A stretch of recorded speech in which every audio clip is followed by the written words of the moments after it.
Svarbiausios Panevėžio naujienos vienu sakiniu. Panevėžio rajone Bliūdžių kaime penktadienį oficialiai atidarytas didžiausias šalyje 40 milijonų eurų vertės privatus elektros energijos kaupiklių parkas Arūno BES, kuris užtikrins stabilesnį elektros tiekimą visam regionui ir stiprins Lietuvos energetinį saugumą. Minint pasaulinę meno dieną 10-ojo iškilmingoje ceremonijoje Panevėžio kultūros ir meno premijos bei 3000 eurų piniginiai įvertinimai šiemet įteikti mados dizaineriai Marijai Petraitytei ir Juozo Miltinio dramos teatro aktoriui Albinui Kelleriui. Pardavus paskutinį 114 butų oficialiai užbaigta 6 mažaaukščių daugiabučių namų kvartalo Ainių namai plėtra, o projekto sėkmė patvirtino, kad Panevėžyje modernaus naujos statybos būsto paklausa vis dar gerokai viršija ribotą pasiūlą. Panevėžio miesto savivaldybė jau 3 metus kviečia daugiabučių namų bendrijas dalyvauti konkurse ir iki spalio 1 dienos įsirengti minimalius reikalavimus atitinkančias priedangas, už kurias geriausiai pasirengusioms bendruomenėms bus skirti iki 5000 eurų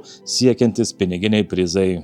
Panevėžio miesto savivaldybė skiria 25 000 eurų jaunimo vasaros užimtumo programai ir iki gegužės 22 dienos kviečia darbdavius registruoti laisvas darbo vietas, už kurias įmonėms bus mokamos iki 600 eurų siekiančios mėnesinės kompensacijos. Panevėžio Lietkabelis pademonstravo įspūdingą puolimą ir namų arenoje rezultatus 105-72 sutriuškino Kėdainių Nevėžį, tai pasiekdamas didžiausią savo šio sezono pergalę LKL čempionate. Panevėžio rajono bendruomenių sąjungos siekdama pagerbti vyskupą Motiejų Valančių ir Raguvos siuvėjus kviečia krašto žmonės dovanoti senus marškinius Skiautinių bendrystės staltiesei, kuria gegužės 16 dieną bus užtiestas bendras 60 bendruomenių sąskrydžio stalas.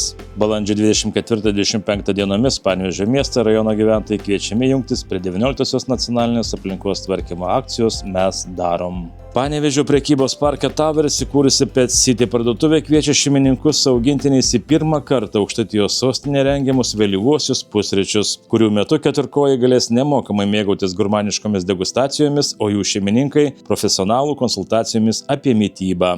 Purpurinis choras stoja į lemiamą finalo kovą LNK eteryje, tad susiburkime prie ekranų šį sekmadienį, balandžio 19 dieną 19:30 min. ir tiesioginį LNK eterio metu atiduokime savo balsus už Panevėžio purpurinį chorą, kad bendromis jėgomis parvežtume nugalėtojų titulą į Aukštaitijos sostinę. Tiek trumpai apie svarbiausias šios savaitės Panevėžio naujienas. Daugiau jų ieškokite Aukštaitijos naujienų portale aina.lt.